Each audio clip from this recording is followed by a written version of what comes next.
and I would certainly be in favor of anything that could be done along those lines.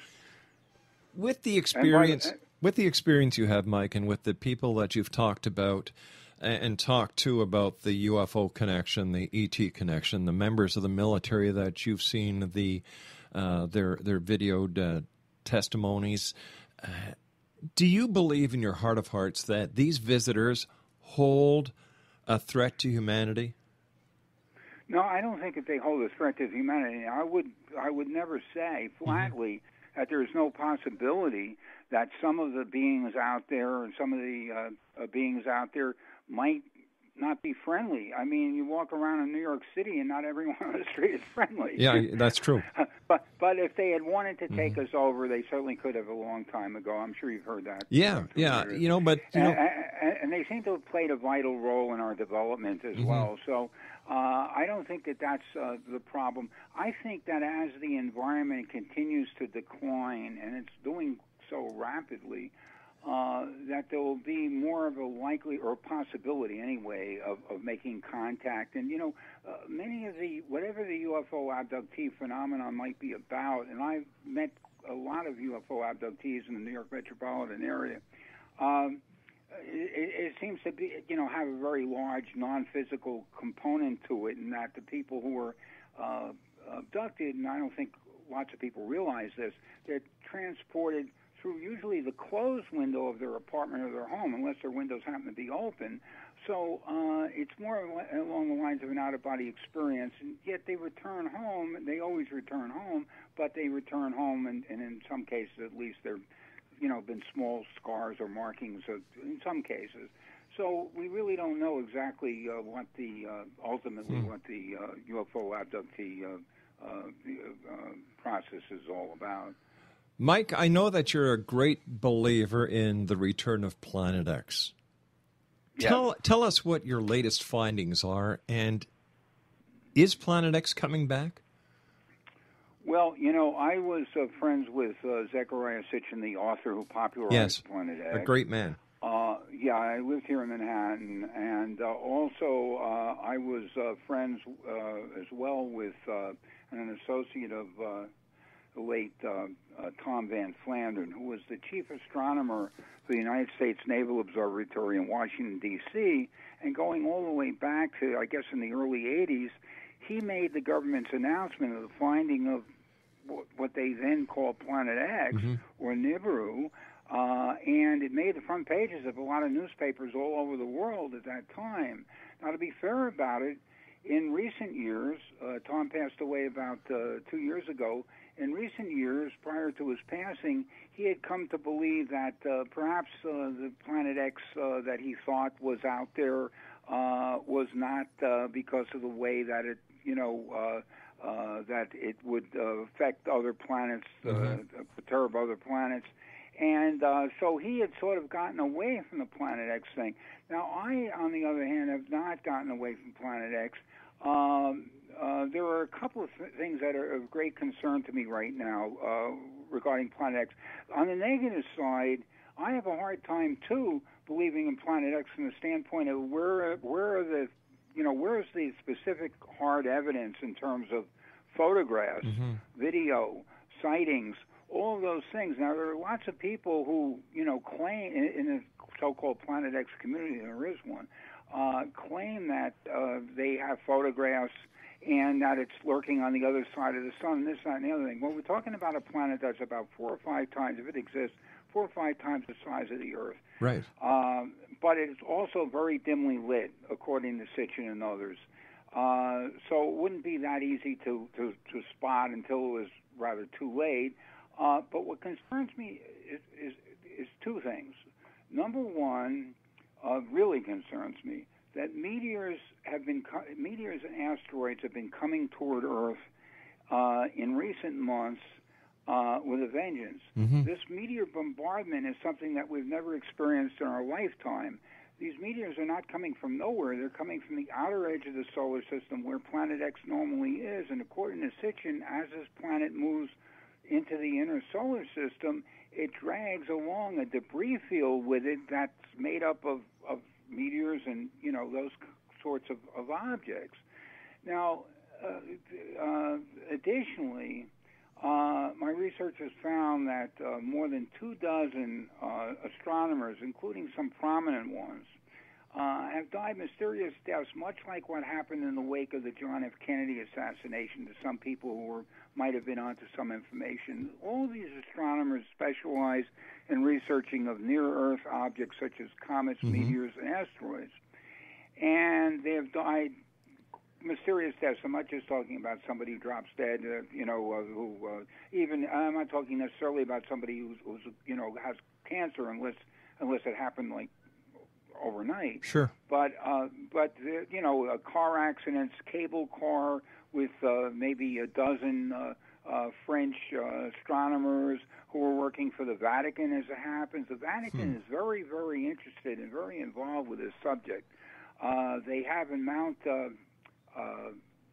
Graham, the Jesuits are running a very large facility in which they're trying to, they're looking for, I believe they're looking for Planet X, and it's more or less been corroborated. The third secret of Fatima, which is the greatest secret that the Vatican has, or certainly one of the greatest secrets that the Vatican has to do with a very large object coming from space and essentially obliterating all or most of the human race by causing flooding of biblical proportions. This, according to the late, I'll think of his name in 1 minute, Father Malachi Martin, right, who finally admitted it, and who certainly had access to the popes and the inner circles in the Vatican. And it was also pretty well admitted by John Paul II when he was alive. He was asked by some pilgrims who were in Germany, where he happened to be, why is this kept secret? And he said, well, if it was a situation where from one moment to the next millions of people could be wiped out as a result of flooding, that the church wouldn't want to, take part in this kind of sensationalism. There wouldn't be any point to it. So, I believe that they are keeping a watch for Planet X. There was a lot of hype from the Planet X community and the Doomsday community that on December the 21st, 2012, Planet X was going to make its reappearance, and that it was the end of the world, Doomsday. Yeah. What happened? And I lived through it, Rob. I lived through it. I had a radio show that for about the past year called Radio Doomsday Live. It got a lot of publicity. In fact, we even made the video report of it. Even made the homepage on the New York Stock Exchange website, which I couldn't believe myself. End of the world on the stock exchange. I don't know, but anyhow, I was very involved with this, as involved as you could be, because I met a number of the key Mayan elders about 2.5 years ago when they were here in New York for an event called The Legend of the 13 Crystal Skulls. Mm-hmm. And these ancient crystal skulls were brought literally from all over the world and paraded around in a big ceremony and the whole thing.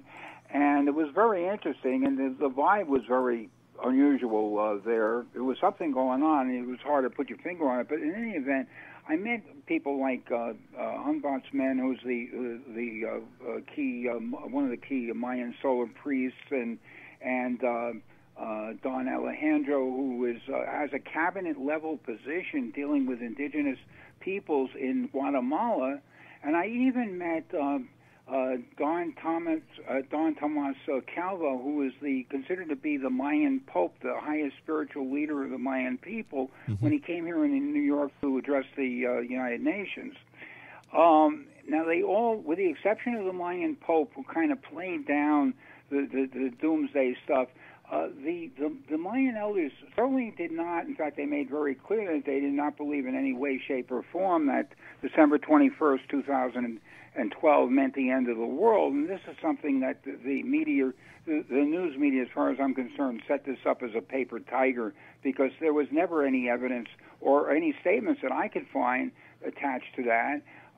But they did express concern that they believe, for example, the Mayan solar priest believes, and other Mayans believe in Planet X. They believe in a possible pole shift. And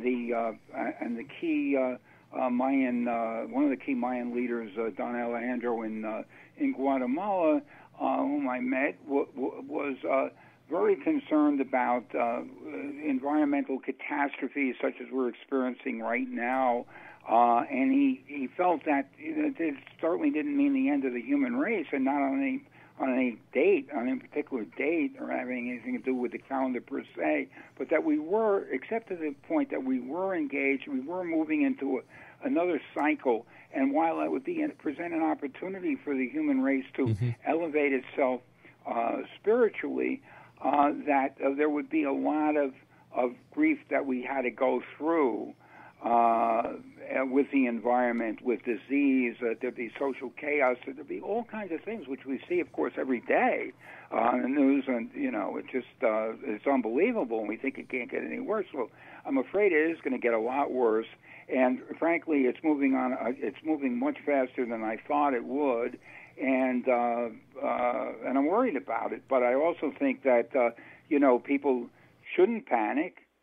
Their option really is what they really need to do is to prepare as best they can. And I understand that people more or less are governed by their economic situation as to where they can go, whether they can have a second location if things get rough.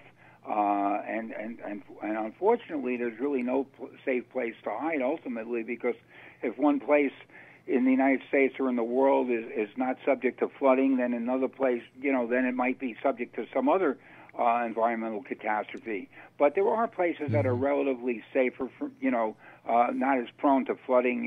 If you live, like here in New York, the scientists put out a report just a couple of weeks ago saying that this is unbelievable, that New York City could be completely devastated in less than a few years. Wow. And the mayor, Bloomberg, announced that a program that he wanted to build a wall around the city to protect from a rising sea levels, yeah. But that'll take 8 years. We have less than a few years. That'll take 8 years to do. And let me tell you, Rob, I was here for something like 6 days in complete darkness because, a good part of the city, the downtown area, was all blacked out. All right, Mike, I've got to take a commercial break, my friend. Please stand by. Always great talking to you, Mike. Mike Luckman is my special guest this hour, Exonation. His website is www.cosmicmajority.org. Mike and I will be back on the other side of this break as we continue here in the X Zone from our studios in Hamilton, Ontario, Canada, with yours truly, Rob McConnell. Don't go away. She said, I'm feeling lonely. I said, Lord, so am I. We'll stroll along together, but we won't question.